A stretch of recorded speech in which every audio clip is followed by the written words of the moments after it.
Hi, Pratika. Thank you so much for being here. How are you doing today? I'm doing great. I'm really excited to talk about some interesting things with you. I'm so glad to hear that. Yeah, I'm equally excited. And I can't wait to get to know you better as a musician. And I know that you've actually gone to Flame University, which is in my hometown of Pune. Yeah. And yeah, it's an incredible place. What was your journey like there? And what's been your like journey with music in general? So I mean, my journey into music as a career has been pretty unexpected. I mean, it just sort of Mhm. kind of happened. I think I was always a big fan of music since I was really young. And I started learning Carnatic music for like 2 or 3 years when I was younger, but not really that interested in it. Mhm. But as I grew up, I would listen to like music in the car, whatever my brothers were listening to in the shower. Like whenever I could, I would be listening to music and singing along to everything. Mhm. So I think in school and college, I used to go for a lot of these open mic nights and these culturals and those kind of things. And that's where, I mean, in college is where I kind of found my bandmates. And even at that point, it was not like something that I thought as a proper career choice. It was more like, oh, I love to sing. Why don't we try and do something together? And while I was in college, I was doing environment sciences and economics. But I think music was definitely more, I was more passionate about that than either of those two subjects.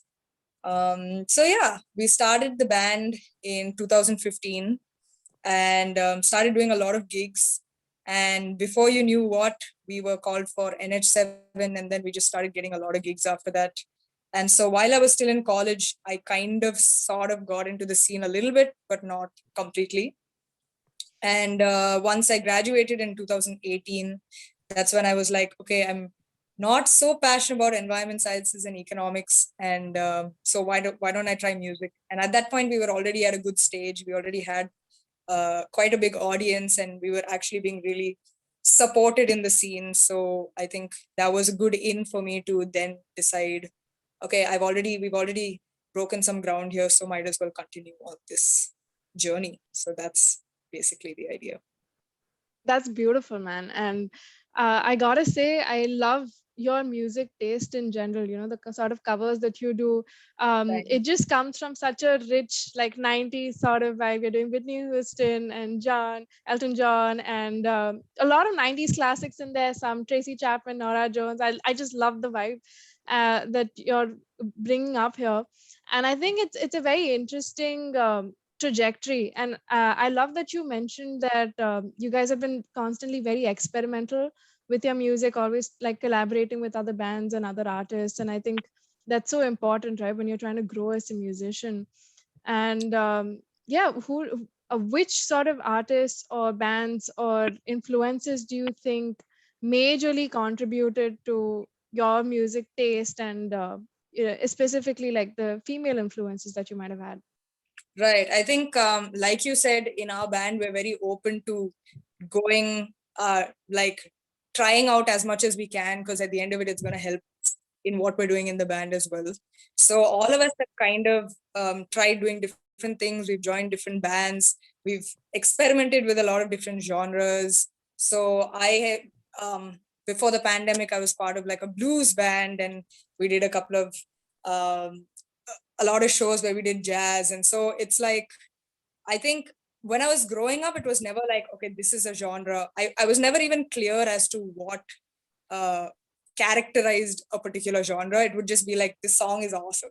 Or, like it's just how I would connect to the song or what the song was trying to say. It wasn't that much into this is this particular genre and that's why I like it.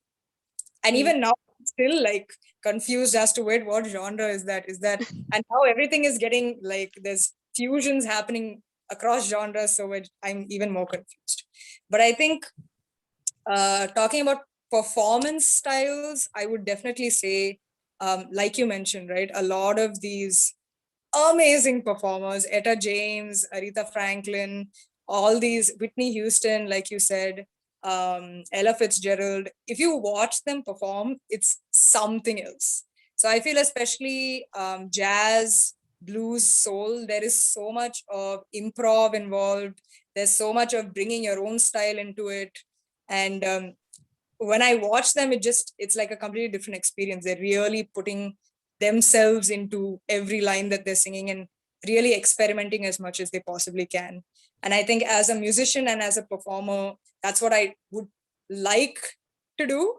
I haven't obviously gotten to that stage yet, but that is definitely what I would like to do. And I feel like these genres really allow me to push myself to a different sort of level than like a pop or any other kind of genre that I've tried.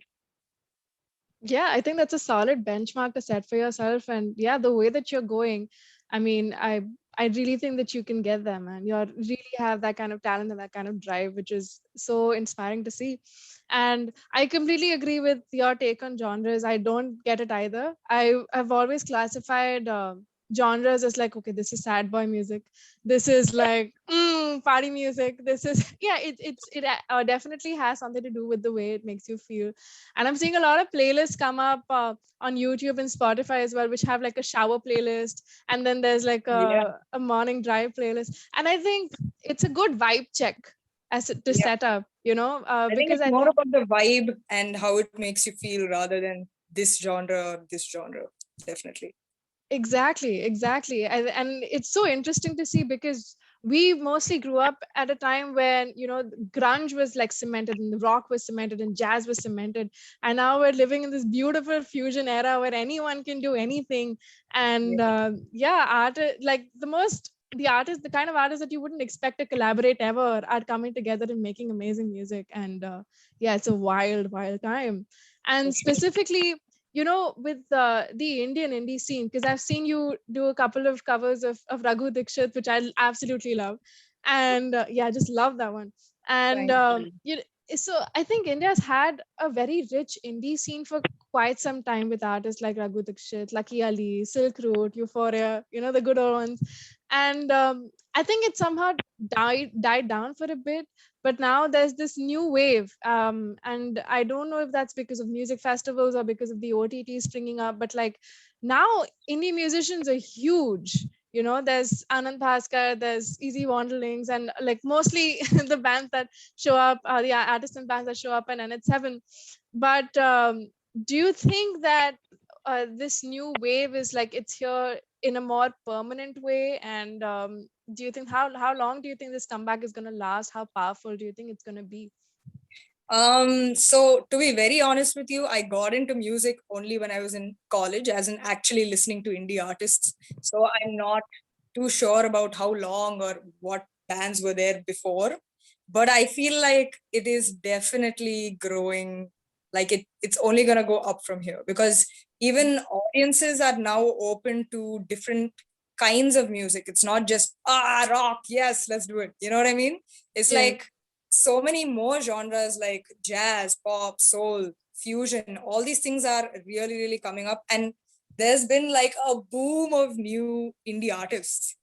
And the that's fact true. that streaming platforms, like, it's just so easy to create music in your own home and distribute music to the rest of the world. It's just like everything is really booming, and I feel like it's really just going to go up. And more indie musicians are also kind of moving from from just being Indian bands to actually going abroad and performing internationally, and I think it can only go up from here. And it's exciting to see new people creating completely different and new music. So yeah. Yeah, I completely agree with you. And definitely, the kind of accessibility that's come about because of these streaming platforms is insane. And yeah, I completely agree with what you said. How you have all of these artists who it's very easy for them to just buy a mic, to download some software, to start making music, and then publish that to some distribution platforms. And it's really, I think it makes the process very streamlined and very accessible. But at the same time, what's happening is now Spotify is releasing 80,000 new songs a day. And being able to reach that a select audience, or to get a particular kind of listener base, depends completely on the algorithm, right? And For sure. what I've noticed is there are a lot of artists and a lot of female artists who are exceptionally talented, but they might be relatively new to the scene, and they would prefer to play it safe. So they make like the typical indie, soft, smooth sort of music that doesn't really allow their voice to open up, that allows them to just do like very chill. You can feel like that there's a bit of like passiveness in their voice, and they're talking about like very basic stuff. So, do you think that there should be a little more inspiration there, or it's totally okay for them to just keep doing what they're doing? Or what advice do you have for these artists to help them find their own voice and just rise a cut above the rest? I think as it is, our indie scene is really small. So there isn't really, I would say, like, okay, let me put it this way. Like, if you really want to put out your music, make sure it's your own music. Like, there is definitely something unique about you. So make sure that if you do put out music, it is uniquely yours. And if that music is something that is really good quality, it will be recognized. I feel like if you're just going to be following what everybody else is doing, why are you doing it? You might as well do covers. You might as well do, you know what I mean? Like, if you really want to make an impact and make waves in the scene, you really need to make stuff your own, try stuff that you've never tried, because again, it's a very small indie scene. I don't think that many people have tried so many things that, there isn't much left to do. There is so much left to do, right? So I think definitely that, and making music for yourself, dude. That's one thing that I've really struggled with, is like, if I'm going to put out music, I'm going to do it for myself. It's not that, and this has been like something I've been struggling with, and struggling with putting out my own music too. But somewhere you need to be making the music for yourself. So even if your first single or your second single or your third single doesn't create the waves that you're looking for, you should still stick with your guns, still stick with what inspires you, and still go with that. You shouldn't be like, oh, okay, everybody is making like these R&B pop songs, I'm also going to go make R&B pop songs. Yeah, I love that. And yeah, you're so right. It can be very difficult to be that authentic, but I think it's a very brave decision which will ultimately pay off in the end. I mean, especially with Easy Wanderlings, I don't remember a band having that kind of sound, and like with these really smooth, jazzy, chill, pleasant vibes coming in, and you guys really didn't stick to that. You are actually now branching out and like releasing some insanely like vintage funky shit, and like a lot of wonderful things going on. And yeah, it's really cool how all of you are just branching out and exploring all of your individual artistry there. So I think that's incredibly cool. A personal favorite of mine would be Enemy. I love that song. I think it's so strong. And I love that you're tackling, you started somewhere, you started with a song like Enjoy by Last, because which is something that's so relatable, and it's just such a wonderful Sunday song, and then you move on to something like Enemy, which has such a strong message. It's just packs so much punch to it. And I love that it addresses cancel culture, which is something that's so pertinent to the state of social media today, and Definitely. especially to the music scene, man. And we've seen it happen to the best of celebrities, right? Whether that's Kanye West, whether that's Kevin Hart. Do you think that things are getting worse with respect to the attitude that cancel culture has, and the attitude that millennials have towards famous people? Do you think that that punishment usually matches the deed? I feel like as an artist, it's definitely stifling in a way for your creativity. Like, before I post any story, I'm like, okay, hold on. Am I saying the right things? Am I offending anybody? Am I like, you know what I mean? So as an artist, content creator in general, it's a little bit stifling to really try and put out your best and your ideas, because something is always going to offend somebody else. But I feel like exactly what we were doing when we wrote the song is that it started out as a really uh, valid phenomenon, right? To call out people who are like doing a lot of injustice, and that way it does have its perks. But what it's kind of turned into is now, I think, for content creators, getting a little bit too much, I would say. And yeah, I hope that it gets better. I think it is getting better, but I can't tell. I don't know. Let's hope for the best. Yeah, I mean, definitely, like, we're definitely gonna hope for the best there. And yeah, I mean, it just gets crazy, right? I think we've gotten to a point where already everybody is in pretty much a very vulnerable state of mind, where people out there are fighting for their lives, and we're all stuck at home, and it tends to like make you overthink. And then everybody just living vicariously through the internet, making their post lockdown plans forever now. And yeah, I think just the smallest ounce of negativity would might set someone off, and like might make someone reconsider the power of social media and what it's doing. But I think music acts as a double-edged sword here, where on one hand, I think it's so cool that you get to see so many artists post their own music. So I've seen a lot of my batchmates do this. Like a lot of people that I know from school, from college, are incredibly talented in music. They put their stuff out, they tag a particular artist who can be really huge, and if they've performed a good cover, then they get a response from that artist, and it can be really, really validating. It really boosts your confidence. And on the other hand, there can also be instances where if you take that song and then you do something else to it, and you add something like that's of comedic value, or you add something that is like satirical, it can induce a lot of flack. And there have been several cases of that as well. So yeah, it's tricky to walk that route. But I love that. I feel like you guys are being very bold with that, and I think it's a very, very interesting trajectory that you're doing. Thank you. And And again, I feel like whatever you do put out, you need to back it 100%.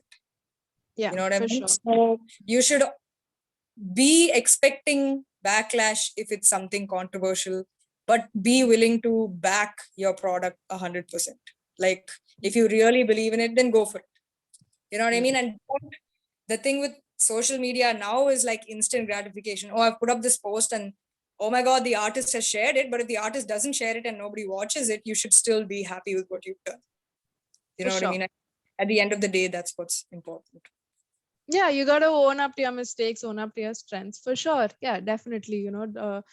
Because I think that's where cancel culture also comes in, where people sometimes are a little hesitant to accept that someone can learn from their mistakes and grow. Once they've made it, it's just you're banned for life. I don't want to hear about you anymore. Yeah. But yeah, I think it's very important to own up to whatever you're doing and take responsibility for that. And yeah, going beyond easy wanderlings, I think you have Justin Timberlake yourself out and made your own doing your own sort of work now. And Changing is a wonderful track that you released a couple months ago, and you've got a lot of positive feedback on it, and I think it's a very powerful track. And I would definitely put it up there with like the kind of power, in terms of like the kind of power that it has, in terms of um, just the kind of relevance that it has and the kind of uniqueness that it has.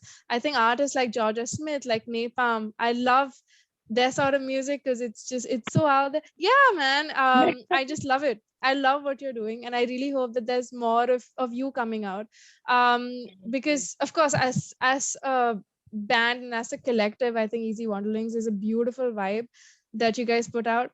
But it's so cool to see you individually shine through this sort of music. So that's very, very exciting. So what made you take that step to try to explore yourself further and come out with Changing? So I think as a musician, I'm relatively new, so whatever I've done with a band is a different type of learning from what you would do if you're an independent artist, like as an individual. I think, as a band, I've learned so much in terms of how to collaborate with so many artists, and you have to listen to so many different opinions and all valid opinions, and how to still get a good product that doesn't sound too overwhelming with too many ideas. And it's a different kind of learning when you're in a band. But I feel like as an artist, I haven't fully found my own style, I would say, or what kind of music that I would like to make. So I think that was one reason why I wanted to do changing, because it was just something completely out of my wheelhouse. Like I've never tried to do that before. And that's probably like the third song I've ever written in my entire life. Like I am so scared to write songs, right? Because Why? I think because I'm already part of the scene and I'm already part of a band that pushes out such, at least for me, what I think is good quality music, and the lyrics are something that I love. So I feel like that is my goal in terms of being a lyricist or being a composer. That would be my goal. But I'm definitely not there yet, because as a musician, I'm still learning, I'm still growing, and I need a lot more shit songs to get there. You know what I For mean? So I sure. think I just needed to find my own style. I just needed to find a little bit of confidence, not have to ask or not have to compromise so much being in a band situation. And I think with changing, I worked on the song with Michael Starita, who's from San Francisco. And it was so organic the way that we did it. He was literally like, here's a piece of music, do whatever you want. You can add one line, you can write a whole song, you can just make noises in the back, like it doesn't matter. You literally do whatever you want. So then I'm in the mindset of like, people gonna like this, like should I write a whole song, is the song too long? Like there were so many things going in my head, and then I had to reset and be like, you know what, why don't I just make the song for the sake of making the song, make the art for the sake of making the art? Why am I so worried about, oh, this is not a upbeat song, people are not gonna like? So honestly, I just had to convince myself that, let me just do this for the sake of doing art. Let me do something that I'm proud of. I don't care if anybody listens to it. So even Yeah. when I put out the song, it was for me like such a huge, like growing moment for me. Because I was like, this is something that I've written and composed like all by myself. Whatever things I have, whatever style I have, I've put it into this song, and it's like a really what I have to offer. So I think as a song and as a project working with him, it was just like so freeing, I would say. That's a Definitely. beautiful story. Yeah, I love that. You break enough eggs and you get the perfect omelet. And I hope that you go on to make a lot more omelets like it. And I love that story of how he just gives you a track and then lets you just be free with it. I think that's so beautiful. And it reminds me of have you heard White by Frank Ocean, where he just literally made this progression and he gave it to John Mayer and he did a solo over it. The song is like a little over a minute. It's barely anything, and then he's just it's just a song by itself that they Oh, released, I but think I it's have just one. yeah, it's super short, but the vibe is it's not even like something that has like a lot of beats in it. It's not very catchy, but it just like we talked about, the vibe is so important. And I think that's made me realize, like, if you think about it, bands like Nirvana and Pearl Jam have had some really crazy songs. Like they have used like voiceovers from random documentaries and done some crazy things, but every song has an audience. That's what I've realized. The power of music is so wide that no matter what you do, there's going to be an audience for it. We're just so attracted to sound in that way, and everybody has such a unique sound palette, if that makes sense. So yeah, I Definitely. hope I mean, you have like a great creative palette out there, and I really hope that you go ahead and make a lot more music, because it's really really good. And you since you talked about going bridging a little more into becoming a composer, into becoming a songwriter, you also play guitar, and I think you play pretty well. And yeah, I mean, I know that we can't have enough guitarists in this world, right? Just it's the first instrument for a lot of people. But do you see yourself playing more guitar on your own tracks and just exploring more on the instrumental side? Yeah, I feel like for the longest time, because I was part of a band also, I didn't need to learn an instrument for myself, because I had a pianist, I had a guitarist. But what I realized once I picked up the guitar and I've only started playing it obviously I can't play in time and whatever, but creatively it really pushes you. Even if you honestly have no idea what you're doing, it's just like I put my finger on this fret and just strum, and whoa, that sounds amazing. Yeah, you don't even need to know what you're doing. Just to Yeah. have just to be able to play the most basic thing on a, an instrument like the piano or the guitar, it just opens up a whole different perspective, and Mhm. it just becomes so much easier to like compose. And like sometimes I just play a chord and it makes me think of certain things. Mm. That's very true. Yeah. And then I'm like, oh, why don't I write a song with this? Hmm. Which I would have never thought to do if I didn't hear that chord or didn't play that chord. So I feel like even if you are not the master of any instrument, just get your hands on some instrument if you want to compose, and it definitely helps. Whether you know what you're doing or not, it definitely helps. For sure, for sure. And I think it's very cool that you're using the chord progression or the instrumental music to guide you in the form of the way that you're creating your lyrics, which is a very cool approach. I think another reverse approach would also be a lot of for a lot of people, I think, is when they're in the shower and they just come and like think of a particular song, like, oh, let me try and see like what fits into this. So yeah, I think the recipe for making a good song can just go so many different ways. But Definitely. yeah, but you know, while you're in that vulnerable creation phase, it's so critical, who you're interacting with, whose help you're taking, who you're taking feedback from, things like that. So for your single, because I think it's a very interesting step for you to take, um, where you decide to like step out and do your own thing, and in addition to collaborating with other artists outside of Easy Wanderlings, like you're really being so fluid with it, and I just really love that. Do you who would you prefer to take feedback from, or who do you like, whose feedback and like commentary do you really value when it comes to your creation process? So as a person in general, I'm not very like open. So it's Mhm. like difficult for me. And for me, writing a song is such a vulnerable thing. It Like is. Yeah. putting something into words. And so I am like really nervous to show people if I've written something or whatever. And at least with changing, I really wanted to do it on my own. Like I really didn't want to get influenced by another artist or somebody else who, and even if they say, this part is okay, then I'll be like, oh my God, this sucks. I have to like redo the whole thing and like, you know. So I think the one person who I did go to is my best friend, who's been my friend for like 13 years. And it was also so difficult for me to go and show it to her. Like it was like, that's how it was a very vulnerable moment for me.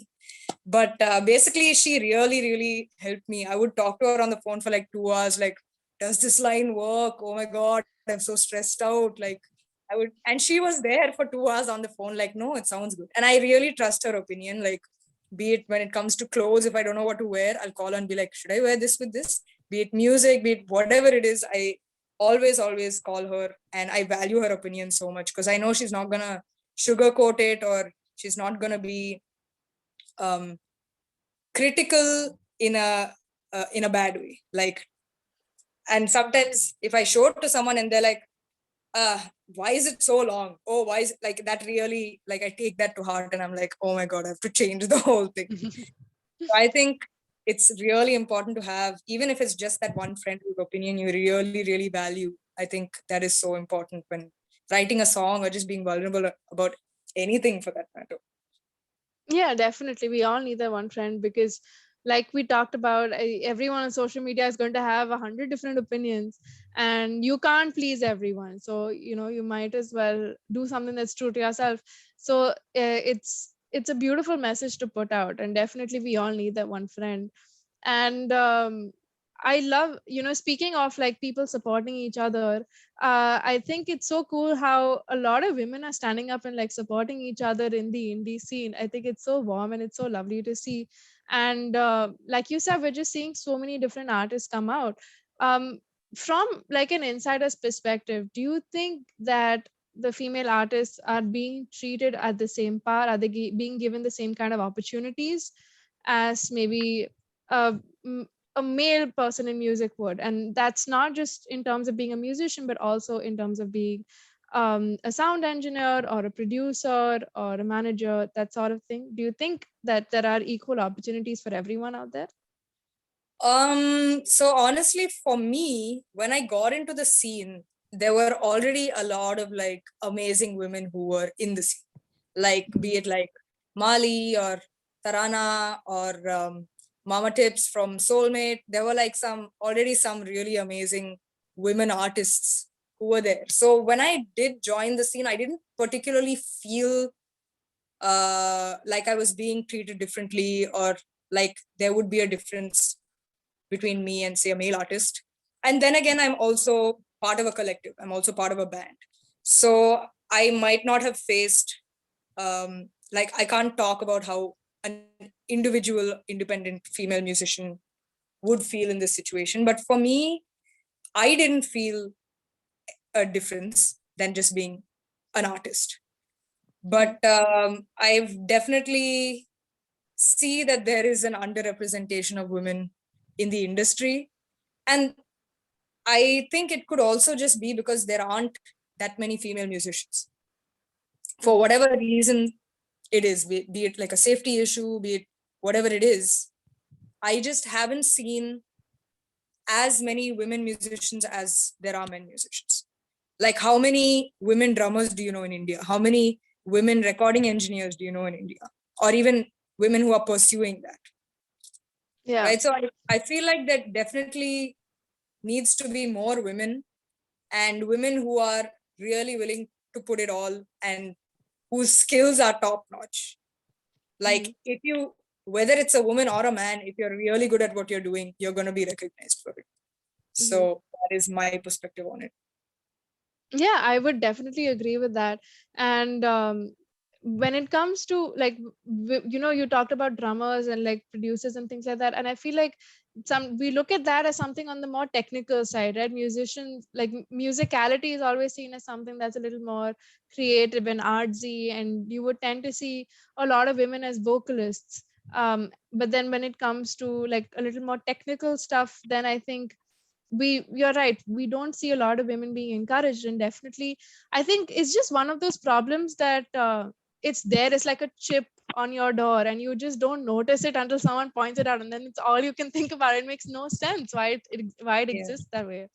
And And not to say that there aren't amazing women artists in India, because there most definitely are. There are a lot of amazing like women artists, but even those artists that are part of festivals is just a handful of women Mhm. artists. I think there definitely needs to be a lot more women artists to then have more recognized as well. Exactly. And I think for that to happen, maybe more people in the industry need to take notice, especially with something that is as fluid and flexible as the indie scene, where definitely, I mean, I think this is something that I have a lot of hope for, because I feel like a lot of people in the indie scene have a lot more fluidity than you would see in something more industrialized like radio or in Bollywood, where there are a lot of systems in place, Exactly. which can lead to like potential bigotry. But when you have something that's so fluid, that is so based on talent, like you said, if you're doing a good job, you should be recognized for it. Then maybe we need to take a few more extra steps where you can ensure the safety of the musicians that come for the gigs, where you can ensure that if there is a song out there that needs a producer to work on or a guitarist to work on, I think if you want to bring it to the same path, then maybe we also need to go to the extra mile and find that female drummer and find that female guitarist, because yeah, maybe they're struggling on their end too and they don't know who to contact, because Right. again, because of that flexibility thing, we don't really know the proper channels to go through to do it. And it's crazy how I think one very solid channel that's been built up, that's been coming up in the last few years, is through universities, through music universities in India. And Right. there are quite a few of them, and you went to one of them. And what's your take on that experience? Because I think music universities in India is, as a concept, is still pretty young. One is, um, will Indian parents be open to that sort of thing is always going to be a question. And two, do you think that this is effective in bringing out the creativity of the student, and does it guarantee that they will have a stable and secure future in the creative field? I think so. The university that I went to did have a music program, but it was not particularly a music university. Mhm. And at least my parents, when I, as a passing comment, I asked them, "What if I do music instead of go to like do my UG and go to college?" They're like, "I think it's pretty important that you get a degree before you can, pursue music. You can always do music as a hobby, but you need something to fall back on." So Mhm. I think that's still definitely the mindset. And in terms of music universities, I think in India, hmm, There's okay, Swarnabhumi, there's True School of Music that's come up. yeah, Uh, I feel like you can go to the universities and learn as much as you can, but it definitely depends on what you do after that, mm, or like how much you push yourself after that, how many opportunities you take after that. It's not just, oh, I've gone to Sam, so whatever. It doesn't guarantee anything. mm, And it's still sure. your perseverance, your hard work. How are you going to get your name out there? How many gigs are you going to do in a week? Like, it Mhm. totally depends on you. I think it doesn't guarantee anything just because you've gone to a music school, or just because you've studied music even in Berkeley. Like, even if you Mhm. go abroad and study it doesn't guarantee anything, I feel. It's what you make of that experience, how you work on your skill, how you continue to keep working after that, I think, is what really matters. That's an interesting perspective. I mean, it's really cool that you don't see it as a sort of reliance on luck, because I think the number one benefit that I think these universities provide is the kind of network, the kind of contacts that you get, where even when you look at something like MasterChef, you can practice and practice and just make like the best possible rhubarb panna cotta, like whatever fancy shit they make there. But if you win MasterChef, you get to like release a cookbook, you get to reach thousands of people across the country. And I think the university sort of like, once you get an in, you know that this is the director to approach, this is the producer that can help you out. And for a lot of budding female artists, sometimes I worry if they would if like they come from outside, and if they try to get an in, I don't know how they're going to be treated in that manner. But Feel like it's that definitely two ways. Like, I could go to a music school and I could get contacts and definitely learn a lot of things that I might not have otherwise been able to learn. But I can also practically get into the music scene, do lots and lots of live shows, and still be able to learn as much, if not more, than what I might have learned in a music school. Like, so it's definitely two paths to get to where you want to go. So it just depends on you and how you work. Different people are different. They might want to go to a music school where they're constantly 24/7 surrounded by music, by Mhm. so many artists. That is one way. Or you could go just get into the music scene, which is kind of what I did. And I'm Mhm. still learning. It's like constant learning curve. So I guess it's two different ways to go about what you want to do. Yeah, for sure. And definitely, I think it boils down to the kind of drive that you have, the kind of passion that you have. And yeah, it's going to be a lot of hard work, but I think definitely you and your band are the kind of people that have really pushed through and broken so many ceilings and performed internationally also, which is crazy. It's really wild. And that brings me to, the kind of growth that you've had individually and with the band. Do you have a sort of bar or like a sort of milestone that you're aiming for, where you feel like, okay, is now we've made it? Like, is it like getting featured in a particular festival lineup, or striving to make a particular kind of music? So what's the ultimate goal here? Where do we see Easy Wanderlings like really reaching the pinnacle? I feel like I don't think it's any achievement in particular. I feel like I think the best thing would be that if we have a vision to create a particular kind of music or a particular level of music, that as musicians or as artists, we need to be able to achieve that in some way, or to the Mhm. best of our abilities. So if I have a song where I'm thinking of playing this crazy guitar riff, I should be able to do it. My skill level should match up to what I'm envisioning my music to sound. I feel like that is something that we definitely want to do. It's not, oh, this year I played at a huge music festival, so now we made it. You know what I mean? I think in music you can always make it better. There's always somewhere to go. But I think as long as you're like working on your skill and happy with the music that you want to make, and you're able to achieve what you're envisioning for your music, I think that is the ultimate goal. Yeah, that's beautifully summarized. And I think it's incredible that that's the sort of mindset that you have, because definitely a lot of artists out there who are termed as one-hit wonders, usually they'll strive to make the sort of music that will trend, or it'll just be one thing, and then it'll just psych them out so much that they may not want to make more music of that sort. But I think it's really good to have that sort of milestone that, okay, this is, what's next, just keep getting better and better and better as a musician.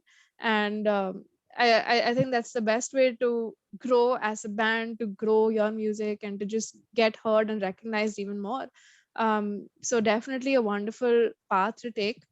And I think again, it's so cool that indie musicians are able to reach to this kind of level, which it's just really, really huge. It's to get recognized on a global scale like this, which I think definitely, like YouTube and Spotify and like a lot of and festivals have a huge role to play here, because otherwise you would see a lot of when you thought of like Indian music, you would think Bollywood, you would think of playback singers.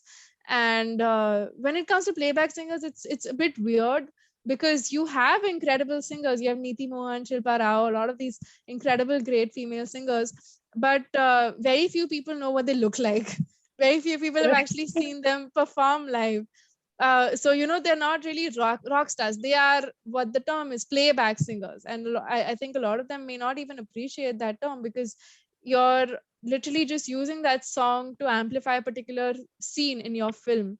It's not, not a lot of people will take the time out to appreciate that song by itself. So do you see that indie musicians would ever see themselves going down the Bollywood route, or do you think there's going to be like a point of confluence between Bollywood musicians and the indie scene? And would you be interested in taking that step and like bridging that gap?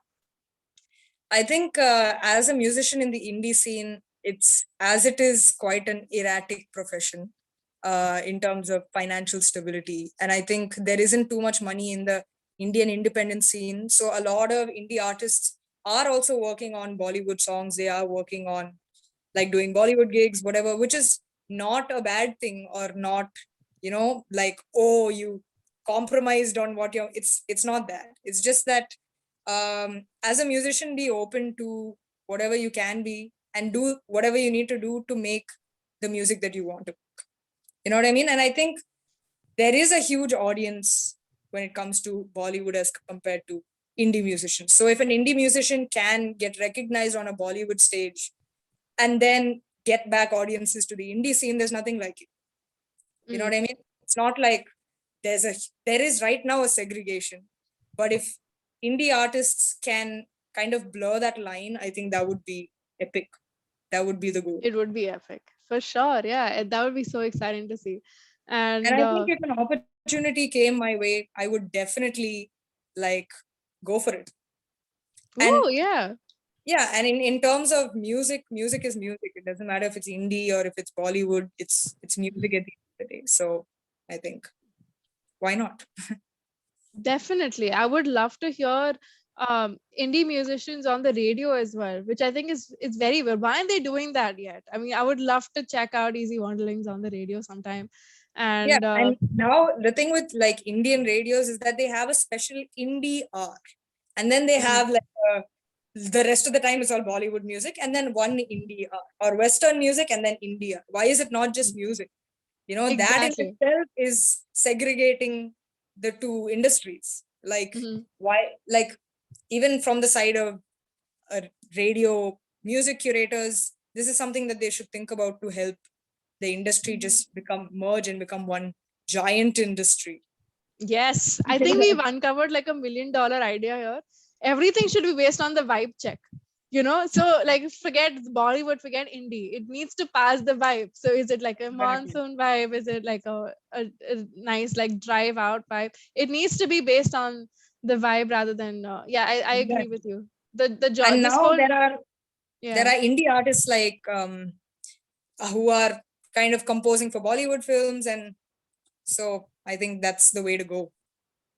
Yeah, just be absolutely free and fluid with it. So yeah, I think that's a beautiful perspective, and definitely a lot of good hope that you put out there in terms of indie and Bollywood merging together and growing together.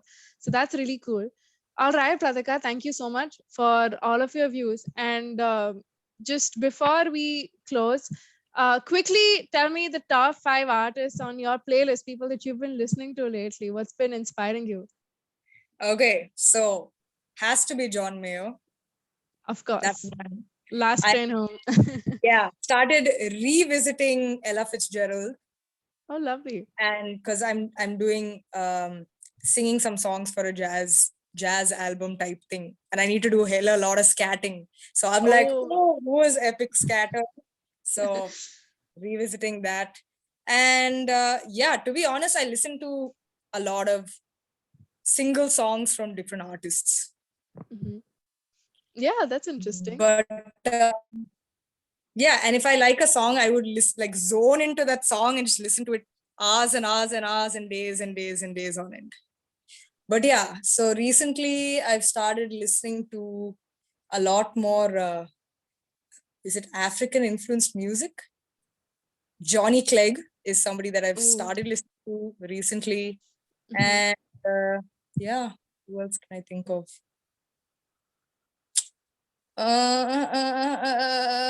I'll give you three for now. Can't think of any others. There are That's lots. awesome. It's like when people tell you to sing a song, you're like, I don't know any song. That's basically what's happening. I think this is just like fulfilling the destiny of how people say your phone knows you better than you know yourself. I think Spotify is a better indicator of the kind For of sure. music that we're listening to. But I love the solid 3 artists that you mentioned there, and I think it's so cool that you're listening to singles. And I love that that's become more of the trend now, because I remember just a couple years ago, albums were the thing. All artists were just releasing albums, and I don't know why I've been noticing this switch from albums to singles a lot more now, with artists focusing more on that. But Yeah, I think it depends on what you're prioritizing. Like if mhm, you want, I think the maximum number of people to listen to your music, I think a single is definitely a better way to go, because um like Spotify playlists, all these professionally curated playlists, whether you release an album or a single, they're still gonna put one song on their playlists, mhm, right? So having put in all that money, having put in all that effort and time into producing like making a product, you would mhm. definitely want the maximum number of people to listen to it. Also because nowadays people have zero attention span, Yeah, so even 30-second reels are too much to ask. Not too much to exactly. ask, but they just don't listen to like more than 10 seconds of anything with social media and stuff. So I think if you really want maximum number of people to listen to your music, singles are definitely the way to go.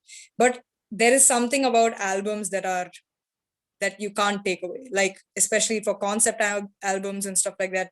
There's like definitely some beauty that you can't find in singles. So it definitely depends on your priority. And yeah. Yeah, here's to albums and singles. And personally, I definitely miss the kind of storytelling that you would get in an album, Exactly. especially like for me, I think Gravity and essentially any John Mayer album, really. It's just something to put on for an entire evening and just soak that in. And it's just such a wonderful feeling. Right. The But new trend is releasing a few songs of the album mm, earlier, so maybe as two singles and then an album. So you're kind of giving those two singles also a little bit of a push, but then you also have it part of a concept as a album. So I think a lot of like the biggest artists, Billie Eilish, Michael Kiwanuka, all of these guys are starting to go on this trend now, and Indian artists as well, I think. yeah, it's a pretty interesting trend. And thank you so much, yeah, for highlighting that and for making such interesting observations about the way that music in the world is today. And definitely, I'm learning so much about it. And thank you so much for all your thoughts and voicing your opinions. And I wish you all the best for the jazzy scatting and for all the incredible music that you're going to put out. Thank you, dude. Thank you so much for having me. I can't wait to hear you play. That's what's important. Absolutely. Someday, yeah. Someday we'll see about that. But yeah, again, thank you so much. All right, I'm gonna press the stop recording button now. But honestly,